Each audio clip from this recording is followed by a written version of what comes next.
What's up, gamers? DreamcastGuy here, talking today about one of the most hated companies in America, GameStop. This is an establishment that nobody really wants to visit, but many of us are forced to.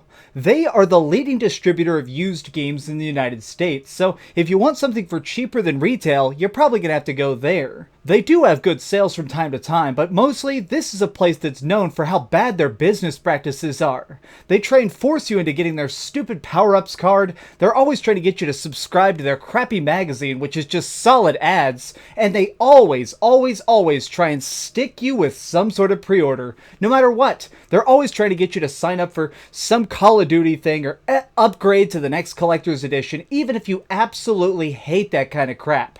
Because of it, they've actually been suffering some major drop in sales. But I think that there's a lot more going on here than just that. This is more than just poor customer service.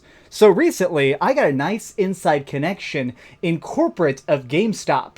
I've been talking to somebody who actually does a lot of the numbers for this company, and they told me some stuff that's incredibly interesting. The biggest thing is the fact that it's not that less people are shopping at GameStop. No, that's not why they're losing money. The average customer is buying less games. They're actually buying 30% less game hardware, which means not as many people are buying controllers or game consoles. Instead, they're getting it from Walmart. But that also means that they're not getting any sort of add-on physical stuff. They're not getting cooling units. Now, the other thing is, all their new game sales have dropped 20 full percent.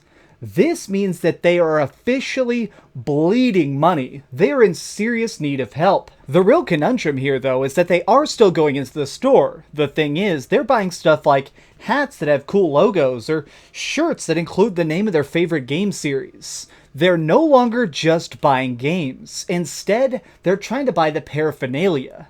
If you actually walk into a GameStop now, they almost look more like a clothing store. It seems like they're trying to adapt to this dropping sales, but they're ended up cutting their own throats faster trying to keep up with it.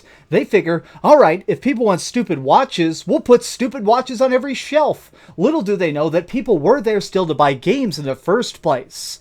But there is a second part of this equation, the Sony problem. Now, PlayStation has absolutely been killing it this console generation, but they've also been doing something secretly on the back end that I think is really genius. They've been trying to get people used to the idea of buying everything digitally. Now think about it. With the PlayStation Plus program really ramping up, they've been giving out humongous free games, from Shadow of Mordor to crazy awesome horror games like Until Dawn. All of these completely for free if you keep that online service. Now, here's what's really interesting. Many of us are now becoming accustomed to, or even expecting, digital content. Many people are now growing used to the idea of not having a disc, of getting a game day one digitally. In fact, I have the data to prove this. Just a couple months ago, a new research study came out that showed that 74% of all games purchased were actually digital. This includes all downloadable content, of course, like costumes and map packs, but it also includes full retail games being purchased digitally new.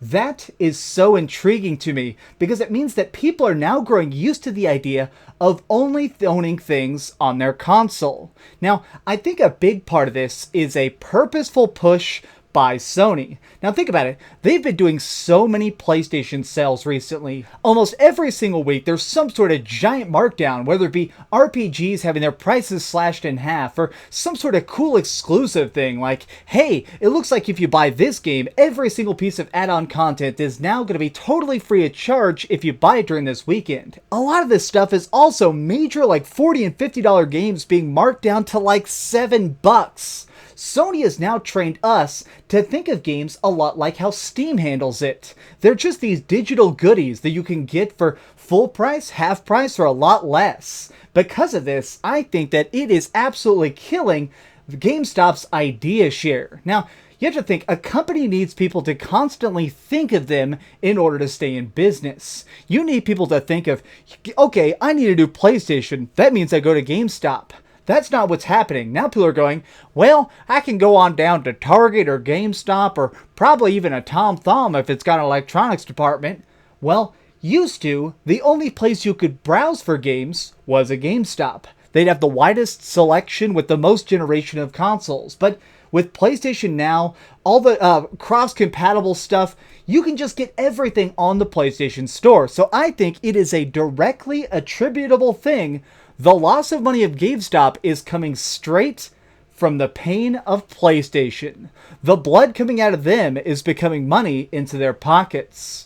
People love buying all sorts of weird early access stuff or just anything that's tiny and cool. This stuff is now going digital only more than ever. If you're a tiny company and you're like, I don't know, 6 guys and you're working on a really big platformer, you want this to be a success. Part of that is making sure that it's cheap, say 15 or 20 bucks. If you get permission to put that on PlayStation's store and they're going to give you 85% of the profit, you're probably going to think that's pretty good. If you put that somewhere like in Target on an actual physical disc, you're going to start having to talk to publishers. You're going to start having to talk to people like GameStop who are going to want their own cut. Each of these things are taking away from your profit margin. Because of that, almost every single digital project, almost every single indie game now is digital only. Some major stuff is going digital only. The amount of crazy big $60 games that are absolutely awesome and selling exclusively on PlayStation Plus right now is mind-melting. But it also shows that PlayStation is building a new bridge to the future. And unfortunately, we're all getting dragged along whether we like it or not. You know, I'm a really big fan of physical media. Obviously, I have 1,000 games on the wall next to me here. I'm going to carefully tilt the camera here. See, I love physical media.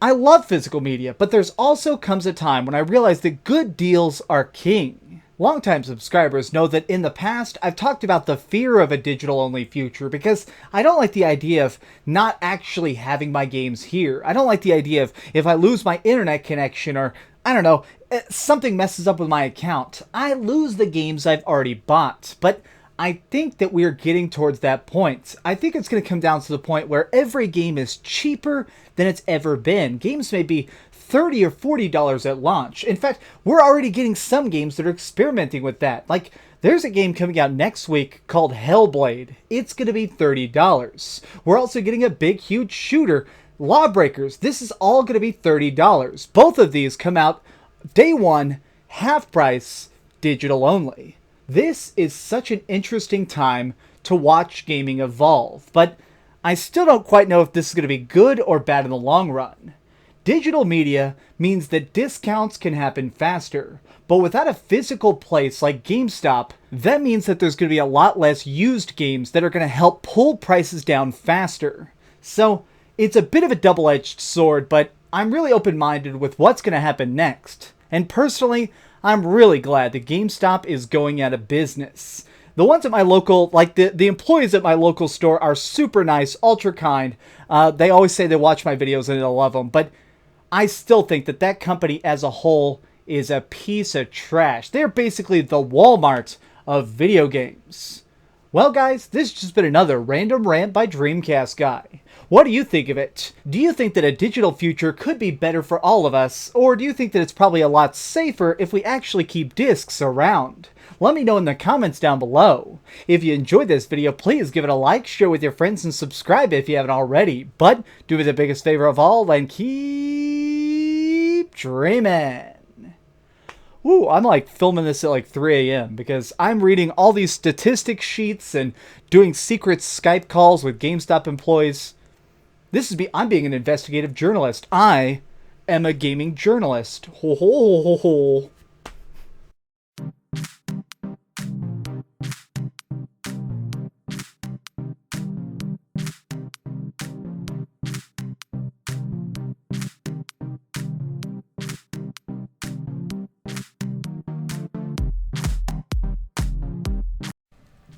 And it was a total dumpster fire. Oh, hi. I'm just working on the next video. If you want to see what it is, go ahead and click this button and you can subscribe.